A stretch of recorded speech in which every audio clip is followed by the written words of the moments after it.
This is Kelly Freeman with A+ College Ready. This unit is scientific math. We're going to talk about significant figures, dimensional analysis, scientific notation, graphing, the SI system, and density percent error. There are two types of data to collect, quantitative and qualitative.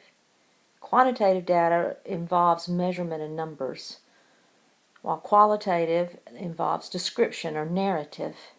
For example, quantitative would be 620 nanometers of light, while qualitative would be a description, a red light.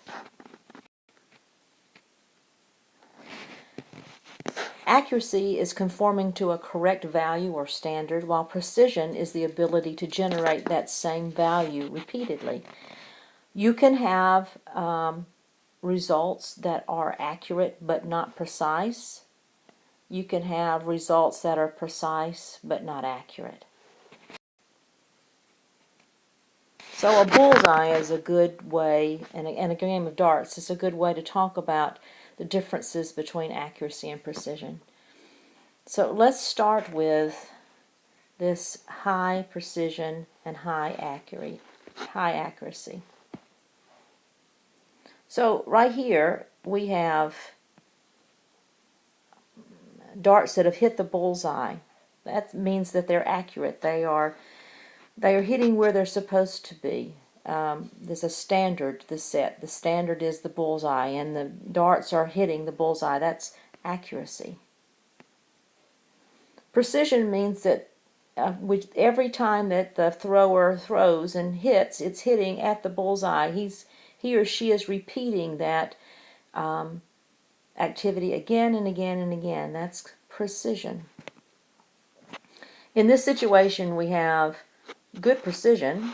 They're hitting the wrong place over and over again, but bad or low accuracy because they're missing the standard. Here we have a situation where they're generally in the right area in terms of accuracy, but they're not hitting the same spot over and over again, and so the precision is low. Here the results are all over the place. They're neither accurate nor precise. Percent error is used to determine how close your experimental values are to accepted or theoretical values. So this is what it really is, your results should be, and this is what you measured in the lab.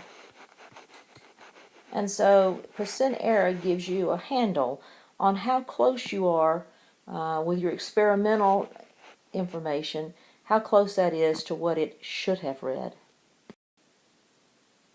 So here's an example of a percent error problem. It says that a student determines the density of a substance to be 1.4 grams per ml. So this would be experimental data. They determine that in the laboratory.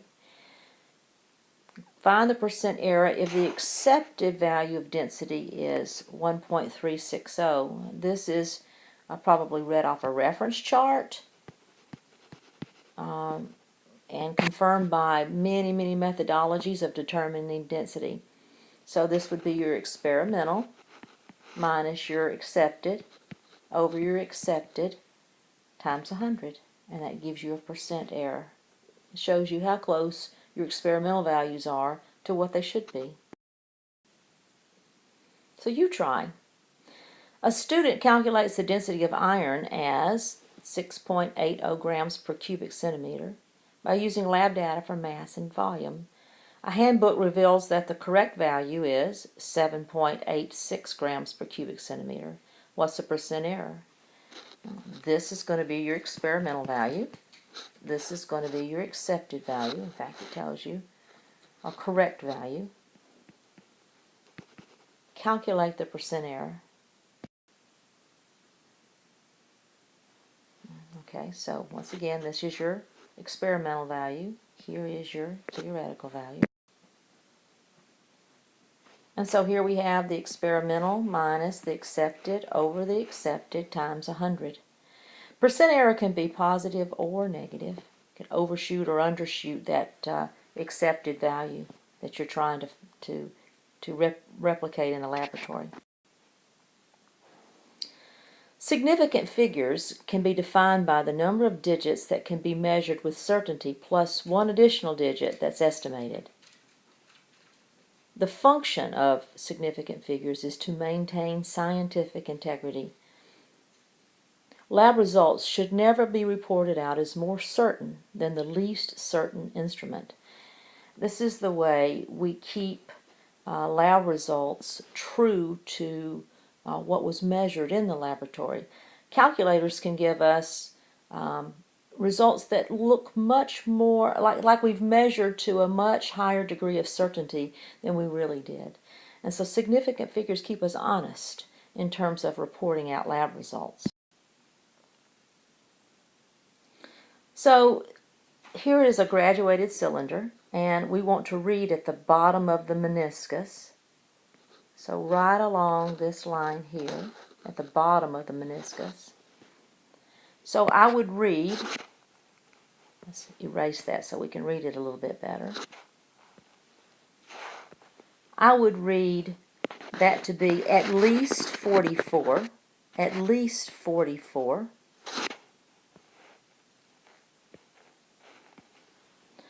but less than 45. So that digit between 44 and 45, I have to estimate because the graduated cylinder is not marked off in increments of 0.1 in tenths. So I have to estimate the amount it is between 44 and 45. I would say that's about 44.9. Someone else might say that it's around 44.8, and they wouldn't be wrong. You have to estimate that last digit.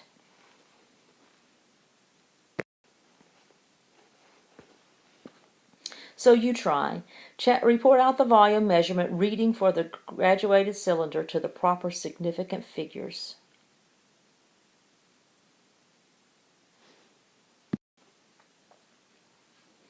I read that to be about 63.5 mLs. I know it has to be at least 63 because the instrument is graduated in ones, but it's going to be less than 64, greater than 63, and less than 64. That place past the decimal, I am estimating. This is the place that I'm estimating, and I'm estimating that it would be 5, halfway between. All non-zero digits are significant, but there are some rules for non-zero, for digits for zero. So here are the rules that you have to apply for zeros. First of all non-zero digits are significant, so that this reading has 4 significant figures, while this reading has 5. They're all non-zero digits. They're all significant. Zeros between 2 non-zero digits are significant. So this 0 between the 6 and the 8 is significant. These zeros between the 6 and the 2 are also significant, so that this digit has 6 significant figures, while this one also has 6 significant figures. Zeros to the right of non-zero digits are not significant. So this measurement only has 3 significant figures. These zeros are not significant. This measurement has only 1 significant figure. The 0 to the right of a non-zero digit is not significant. If, however, there had been a decimal point placed after the 0, the decimal point would have been put there by the person who measured to indicate to you that this is actually a significant figure. So unless the decimal point is purposefully placed, this 0 is not significant. This measurement, because of the decimal, has 2 significant figures, while this measurement with no decimal has only 1 significant figure. Zeros to the right of the decimal and to the left of non-zero digits are not significant. Digits to the right of the decimal and to the left of non-zero digits these are not significant. Let's try a highlighter. These zeros are not significant. These zeros are not significant. However, this zero is significant because it's between two non-zero digits. So this measurement actually has only 3 significant figures, there they are, while this measurement has 5 significant figures, there they are. Zeros to the right of the decimal and to the right of a non-zero digit are significant. So this digit is not significant. These digits are significant, and this digit, this zero, is also significant. These two are significant because they are to the right of the decimal and to the right of a non-zero digit. This one is significant because it is in between two non-zero digits. So here we have a total of 6 significant figures. Alright, so let's put this to practice. Let's put some of the rules to practice. Report the number of significant figures.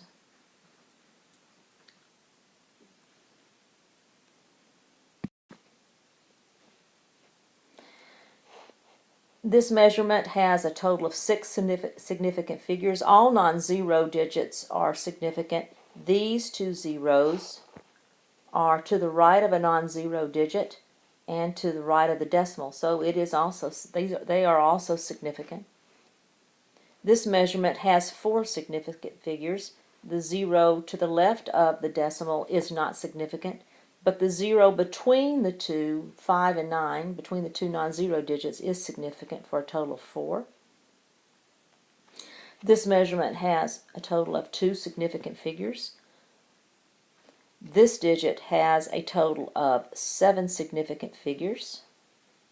These 3 digits to the right of a non-zero digit and to the left of a proposed decimal are going to be not significant, while the 0 between the 7 and the 4 is significant. This measurement has only 2 significant figures. Zeros to the left of non-zero digits and to the right of the decimal are not significant. They are only placeholders.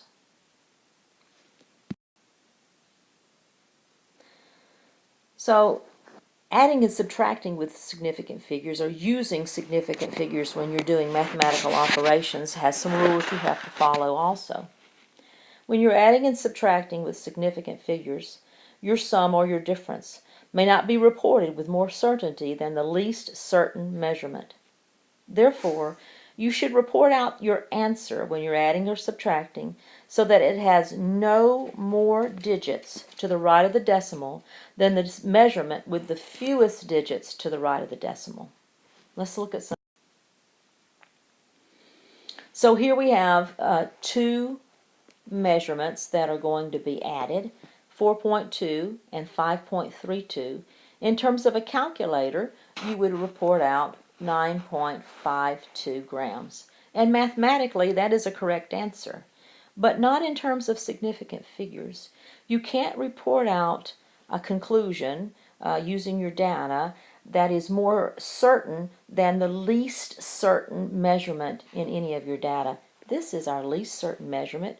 It has fewer digits past the decimal. And so the answer must reflect your least certain measurement, which is this one. Your least certain measurement has 1 digit past the decimal. Therefore, your answer must also have 1 digit past the decimal.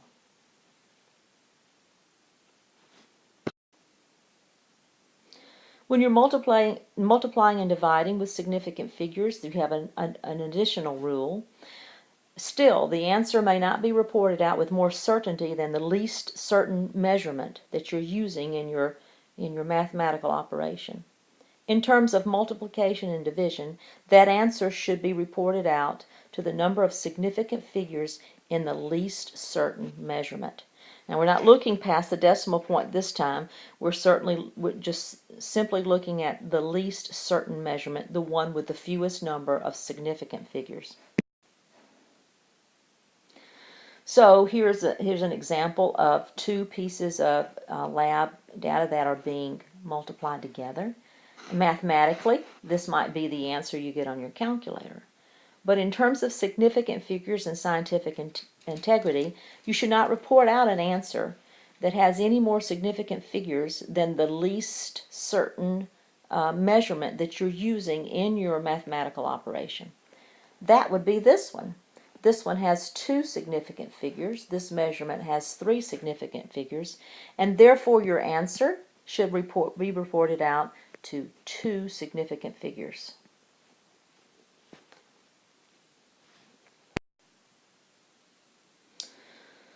So here's some practice, some examples. We're going to round the following calculations to the appropriate significant figures, being sure to use addition and subtraction rules for addition and subtraction, and multiplication and division rules for when you multiply or divide.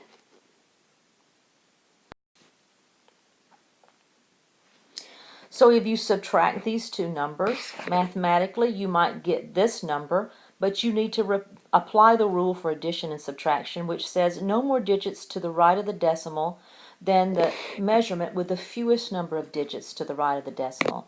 This one has 4, this one has 3, therefore your answer should have only 3 significant digits, 3 digits past the decimal. We're going to use that 8 to round up that 0 to a 1, so we have 3 places past the decimal. When you divide these two numbers, you may get something that looks like this in your calculator, but you need to attend to your scientific integrity by using significant figures and report out your answer so that it reflects the least certain measurement that you're using, which would be this one. This one has 3 significant figures. This one has 5 significant figures. You should therefore report out to 3 significant figures. There is your answer. Next we have another addition-subtraction problem. That rule says that you should report out your answer to have the same number of digits with the measurement that corresponds to the measurement with the fewest number of digits to the right of the decimal. That's this one. It should have only 2 places past the decimal. Oh, excuse me, that's not true. It's this one, 1 place past the decimal. So this should be rounded to this so that it shows 1 place past the decimal. Here we're multiplying. The rule is your answer should reflect no more digits than no more significant figures than the measurement with the fewest number of significant figures. That's this one. This one has only 2, so your answer should be reported out to 2 significant figures.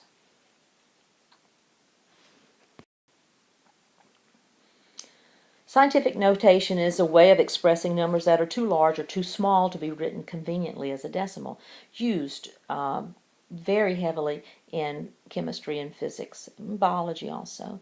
In terms of some vocabulary, the number in front has to be a number greater than or equal to 1 but less than 10, while the exponent is an integer and the 10 is a base of 10 unit.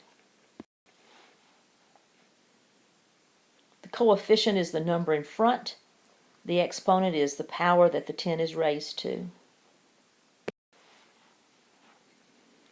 So in chemistry and in physics, you will have to learn how to convert decimals to scientific notation and to convert scientific notation to decimals.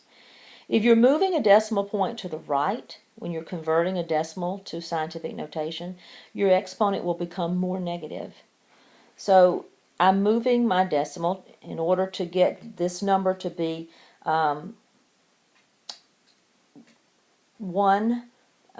between 1 and 10. I have to move this decimal place 3 places so that it is in between that 7 and 4. If I moved it one more place, it would be 74, which would be greater than 10. If I left the decimal in front of the 7, it would be less than 1. So the only place that we can put the decimal is between, and obey the rules for scientific notation, which says that the coefficient has to be between 1 and 10, if I move the decimal between the 7 and the 4. That's the only way where we get a number that is greater than 1 and less than 10. So when I do that, I move that decimal point 3 places, and I'm moving it to the right. Therefore, I would express my exponent as a negative value. Only significant figures are reported in scientific notation.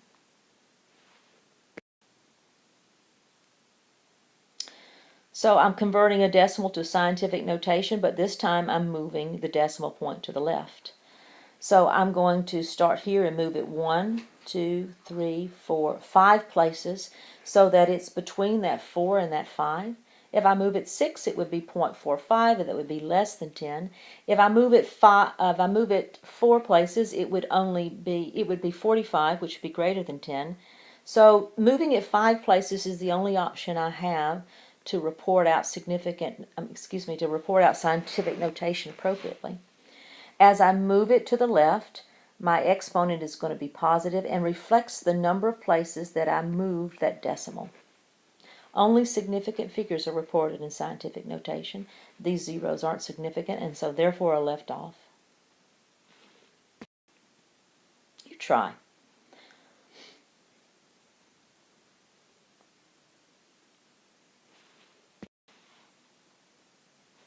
So we're moving the decimal point 1, 2, 3 places to the right. If we're moving it to the right, our exponent is going to be negative. We express the significant figures, and so that's the appropriate scientific notation. We're going to move the decimal to the left here, 1, 2, 3, 4, 5 places between the two eights. Express all the significant figures in the scientific notation, and the exponent reflects the number of places I've moved it to the left. So let's go in the opposite direction. Let's convert scientific notation to a decimal. If you have a negative exponent, we're going to move the decimal as many places to the left as the exponent indicates. So here we have a scientific notation value. I need to move this decimal point here 4 places to the left. If I do that, 1, 2, 3, 4, it gives me this number. So I'm going from scientific notation to a decimal. If you have a positive exponent, you want to move the decimal as many places to the right as the exponent indicates. I start off with this coefficient. I take the decimal and move it 5 places to the right, which results in this number.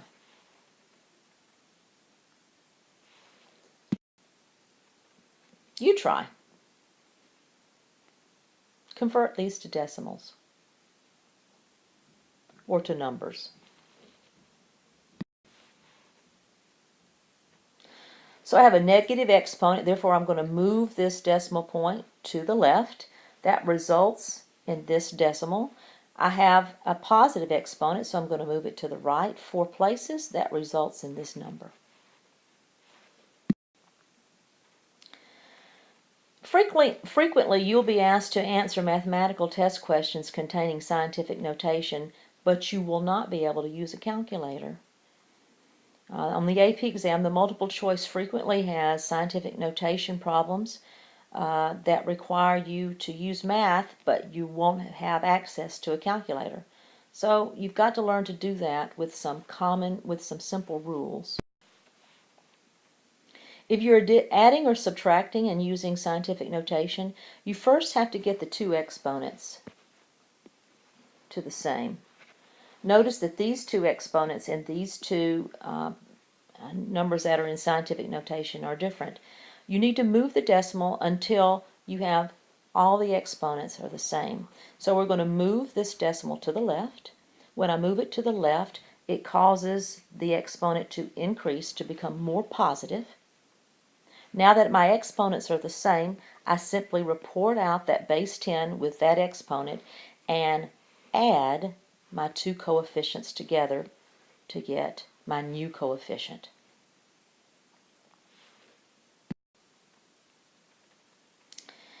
Remember, if moving the exponent to when you move the exponent to the left, the exponent increases. When you move it to the right, the exponent decreases.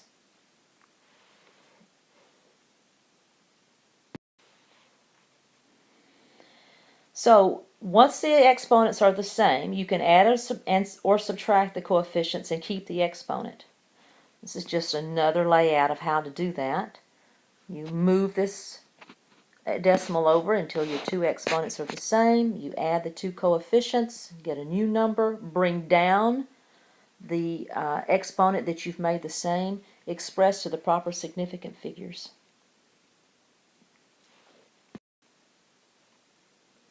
So here are some problems for you to work.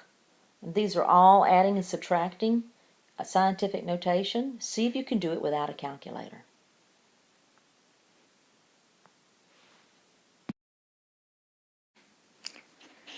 So the first thing I want to do is make a small correction here. This should actually be 5.18 times 10 to the 5th. So let's model how to do scientific notation, addition and subtraction without a calculator. Let's take B as an example. First thing I notice is that my two exponents are not the same. So I've got to get those exponents to the same point. I'm going to take this decimal and move it one place to the left. If I move to the left, then my exponent increases. And so now instead of 4, I have 0.31 times 10 to the 5th. Then I'm going to add the 0.31 to the 4.87. That ought to get me 5.18. And I simply take over that times 10 to the 5th, and that is my answer. So let's go down to J, and we'll model J, and that is a subtraction problem. So once again, I notice that my two exponents are not the same. I need to get them the same. So I'm going to take this decimal and move it over one place so that instead of 2.3, I have 0.23. That's going to increase my exponent because I've moved the decimal to the left. That's going to be 0.23 times 10 to the negative 4th. So now I'm going to take this number and subtract from that number 0.23. So 5.72 minus 0.23. That should get me the 5.9. Both of my decimals are now to the negative 4th. Simply bring that over and there's my answer. Multiplication and division with scientific notation requires a new set of rules. When you're multiplying, you want... So multiplication requires that you multiply the two coefficients and then add the two exponents.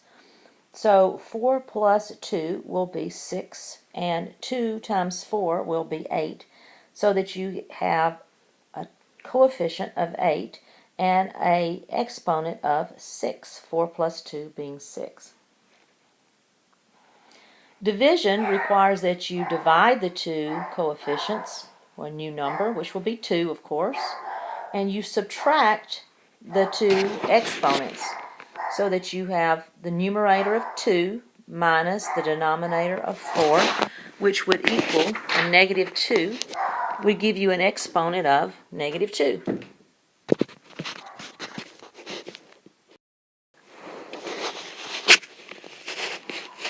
So, once again, with multiplication, you want to multiply the exponents and then, multiply the coefficients and then add the exponents.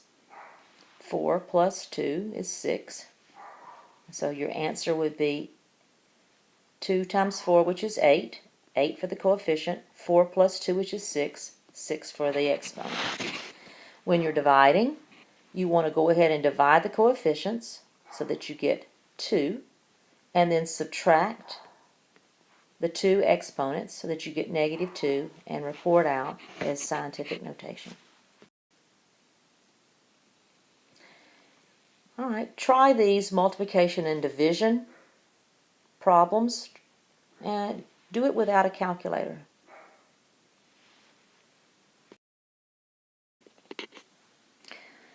So first of all, I want to correct something for you. This is actually not the correct answer. The answer for B is 9.99 times 10 to the negative ninth. But let's just review a couple of these to make sure you understand how to proceed. So you're going to take the two coefficients, and we're multiplying. So we're going to multiply these two numbers together, and that's going to give us 9.6. Then we're going to take the two exponents, which 5 and 3, and because we're multiplying scientific notation, we're going to add those exponents to get a value of 8. Let's go down here and look at one of the division problems. So I have 3.3 divided by 1.1, and that's going to give us 3. And then I'm going to take the two exponents, and I'm going to subtract them, the numerator minus the denominator. That's going to give us a minus 4 plus a 6, which will give us a 2. The 2 will be the exponent.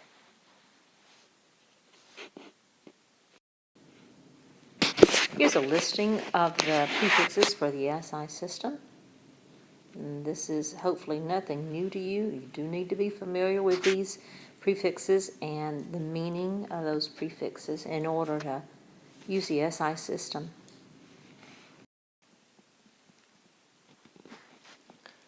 One way to keep things straight in your head is to recognize those SI units that are greater than the base and those SI units that are smaller than the base. Gives you a good frame of reference.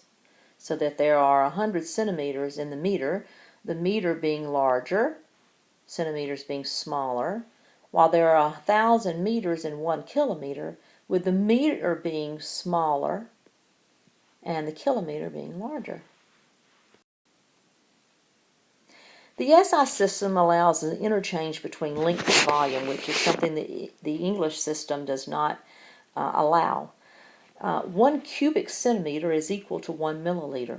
That's a really nice conversion factor to get you from length to volume or from volume to length in your problem solving. You'll see a cubic centimeter written like this or like this, not like this. In addition to that, 1 cubic decimeter is equal to 1 liter. Two very good conversion factors between length and volume. That conversion factor allows us to calculate, if given length, we can use the length to calculate the volume. So let's put this to practice. Here's a swimming pool problem. We have a swimming pool that has a width of 10 meters, a depth of 10 meters, and a length of 10 meters. What we want to know is how many liters are in that swimming pool if it was filled to the top. Well, we know that there are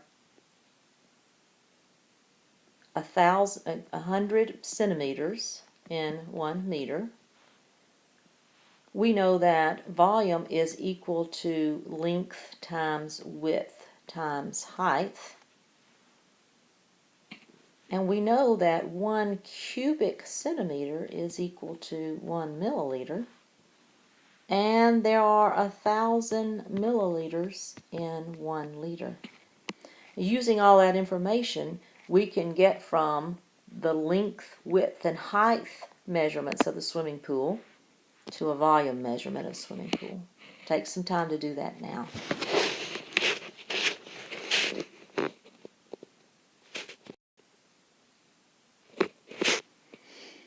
So the first thing you want to do is you want to convert those meters to centimeters, or you could convert them to decimeters, either one, using this conversion factor that 100 centimeters is equal to 1 meter. So 1 meter is equal to 100 centimeters. Find the volume. 100 centimeters times 100 centimeters times 100 centimeters is equal to the centimeters cubed. A centimeter cubed is equal to a milliliter. So there are 1,000 milliliters in 1 liter, and that yields us 1,000 liters. And so we've gone from length measurements through area to volume. Dimensional analysis is a problem-solving technique using known base units to solve for unknown variables. It's also known as the factor label method, or unit cancellation sometimes also. It's very important that you show the units when you're using dimensional analysis. The units lead the problem solver to the solution of the problem. Here's a sample problem. How many centimeters are in 244 meters? And so we want to know centimeters in 244 meters. The first step is to write that known equivalence, or a conversion factor, between the two variables in the problem. So I write, using the two units that I have in my original problem, the relationship between those two units. I know that there are 100 centimeters in a meter. I know this because centi means 100, and I know that a centimeter is smaller than a meter. So there must be 100 of the small units and 1 of the large units. The second step is to start with the given and include the unit. So I've started with this given from the original problem, and I've made sure that I've got the unit attached to the value. The third step is to place the variable from the conversion factor with the same unit in the bottom so that the units will cancel. So I'm going to rewrite up here my conversion factor. My conversion factor was, there's 100 centimeters in 1 meter. And so if I have meters in my given, I'm going to come over to my conversion factor and find that same unit. There it is. I'm going to place that unit and that value underneath, so that now my units cancel. The fourth step, once again I'm going to reproduce that conversion factor up here because you've already written it. The fourth step is to place the equivalent value from the conversion factor on top. So I took this unit, I placed the same unit here, I went to my conversion factor, I found the unit, I brought the value down here, and then I take what this is equal to in my conversion factor, 100 centimeters, and I place it on top. Finally, with my units canceled here, the only unit left is the one that was asked for. I multiply the 244 meters times the 100, I divide it by 1, and I get my answer. Express it to the proper significant figures. I have 3 significant figures in my given, therefore I should express to 3 significant figures in my answer. Some problems require more than one conversion factor. For example, how many seconds are in 54.6 hours? I want to start with my given. I want to write my conversion factors here and here. I want to take whatever unit I have here and place it on the bottom. I did. I go to my conversion factor. I find that unit and bring the value down.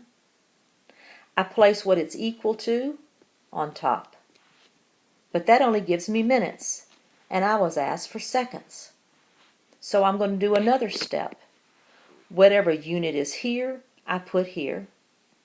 I go to the conversion factor and find that unit. There it is. I bring down the value of that unit, and then I take what it's equal to and I put it on top. Now, let me erase some of this so that we can see it a little clearer.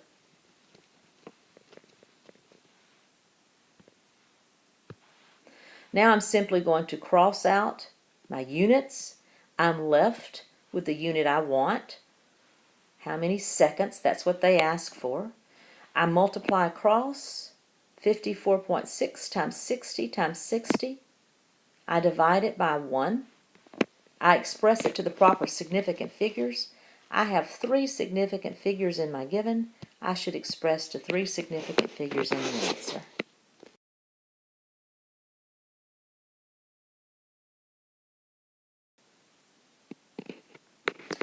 So let's model one of these. Here are the answers, but let's model one. I'm going to write a relationship between milliliters and liters. I know that there are 1,000 milliliters in 1 liter. I know milli means 1,000, and I know milliliters are smaller than liters, so there are 1,000 of the little ones in one of the big one. I'm going to start with my given, 16.2 liters. I'm going to take the unit that I have in my given, and I'm going to place it here. I'm going to go to my conversion factor and find that unit. I'm going to take the value of that unit and put it here. Then I'm going to take what it's equal to and put it on top. I can then cancel out the units. I'm left only with milliliters. That's what was asked for. And 16.2 times 1,000 is equal to milliliters. I have 3 significant figures. I've expressed 3 significant. So let's try this last one, because this last one is a 2-step problem. We don't have a base unit in it. So the first thing I'm going to do is write the relationship between the two units given and the base unit. So I know kilo means 1,000, and kilometers are larger than meters. So I'm going to go ahead and write 1,000 up here is equal to 1. And kilometers is larger, so there must be one of the big one compared to 1,000 of the smaller ones. This is the larger one. This is the smaller one.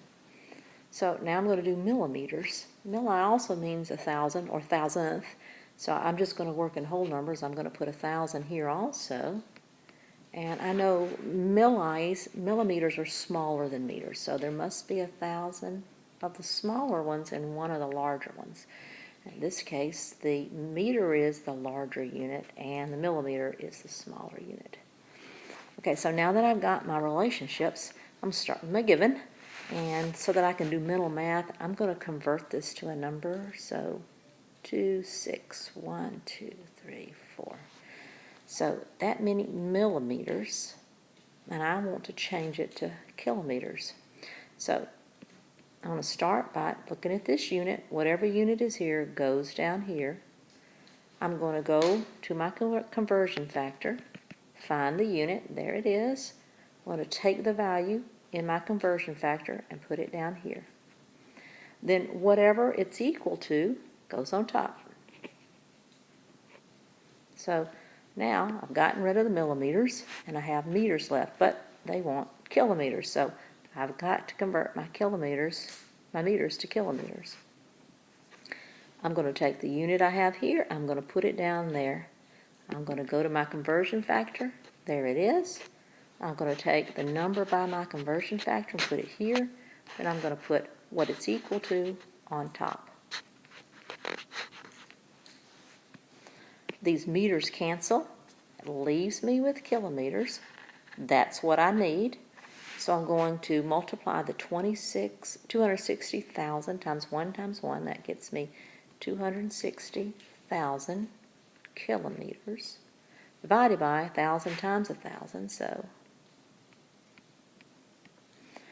then I'm going to get rid of the zeros here so that I end up having 26 over 100. When I divide 100 into 26, that gets me 0.26 kilometers is what's left. I have an error here. This should be kilometers because that's what was asked for. And there's my answer.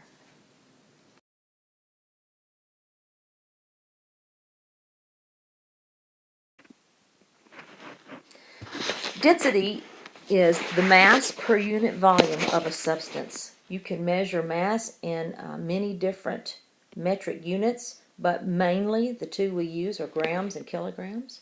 Volume can be measured in liters, milliliters, or any distance unit that's cubed.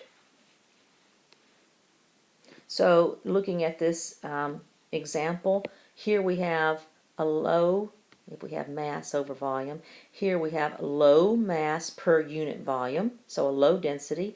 This is a little bit more mass per unit volume, and this one is an even greater mass per unit volume. The volumes didn't change here, but the mass of the substance is increasing per unit volume. Therefore, the density is increasing. So here I have a small piece of copper, and here I have a large piece of copper.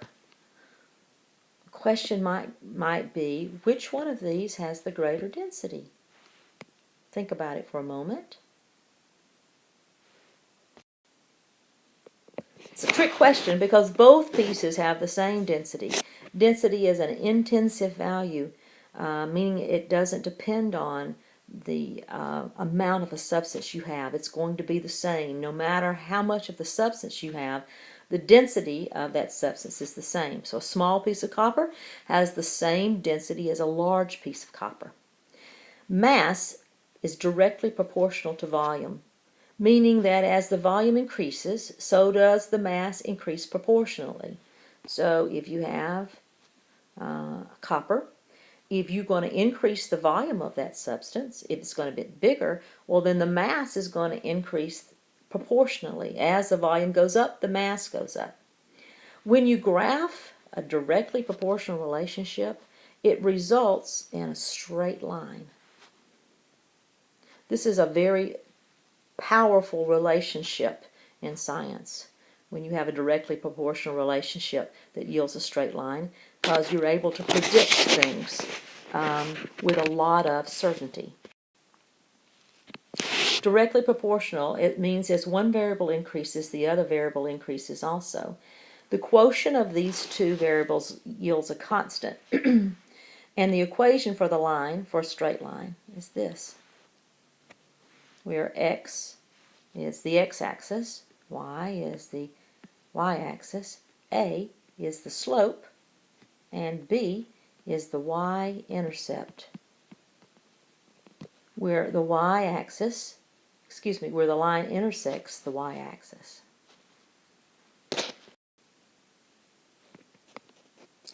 So in terms of density, which is a directly proportional relationship, volume is going to be graphed on the x-axis, that would be the independent variable, while mass is graphed on the y-axis, that's the dependent variable. So the y-intercept would be where this line intersects the y-axis, and the slope of the line, the rise over the run, the change in y over the change in x, which would be the same thing as the mass over the volume, is equal to the density. The slope of the line for a straight line doesn't change. All along this line, you're going to have the same slope, and so no matter what size triangle you draw in order to figure your slope, or no matter where on that line you draw this triangle to figure your slope, the density is going to be the same. Here's some practice problems for density. Remember, density is equal to the mass over the volume. Practice your algebra. Practice trying to get all these, both of these variables, all three of these variables on one side of the equation, and then filling in and reporting out to the proper significant figures.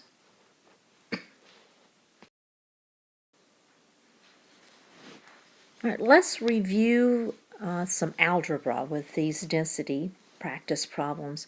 This first problem, nice and straightforward. They're asking for the density, and so if you know the formula for density, which we've already gone over, all you have to do is substitute in these values. You put the grams on top, you put the volume on the bottom, you divide the bottom into the top, and your answer is going to be in units of grams per milliliter. Nice and straightforward. Let's get rid of that. We'll have a little room to work. Let's look at the second problem, though. This one doesn't want the density, it wants the mass. And so we're going to have to manipulate the equation.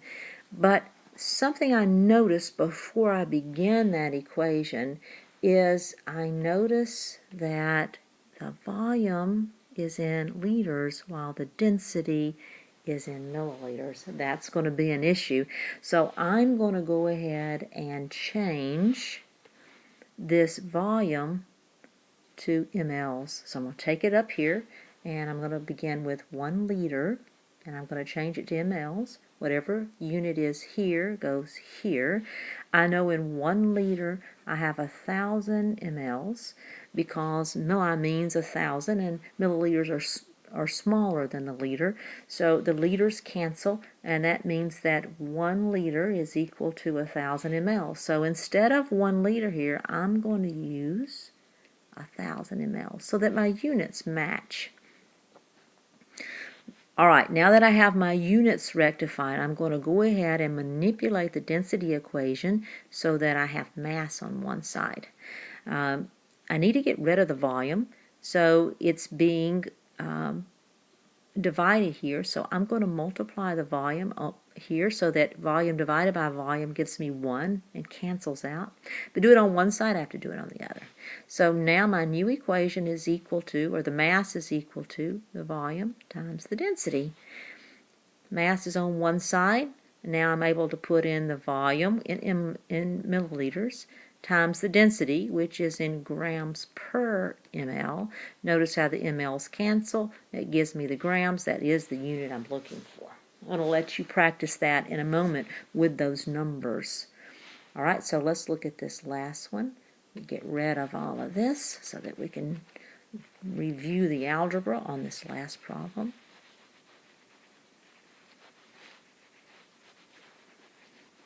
All right.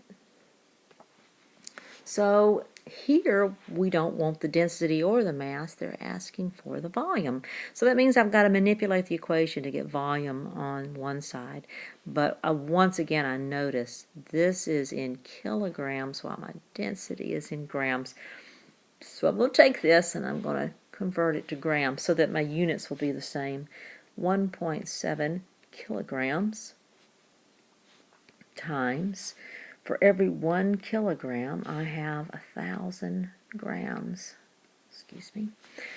Kilo means 1,000, but the kilogram is greater than the gram, so that there are 1,000 of the small ones and 1 of the large ones. Cancel out the kilograms so that I have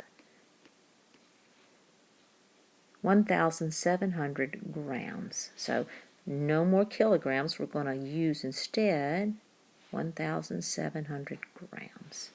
So let's manipulate this equation. We're going to start with the original density equation. We've got to get volume on one side. So I'm going to get rid of volume out of the denominator so that I can work with it. That gives me the equation that we had derived earlier. Still, though, we need volume on one side. Here, volume and density are being multiplied. I need to get rid of the density, so I'm going to do the opposite mathematical function, which is division. I'm going to divide out that density. If I do it on one side, I have to do it on the other. So now I have volume is equal to the mass over the density. The mass will be in grams. The density will be in grams per ml. The grams will cancel. And the volume is under 2 division signs, so it's going to come up to the top. Here are the answers. Check yourself.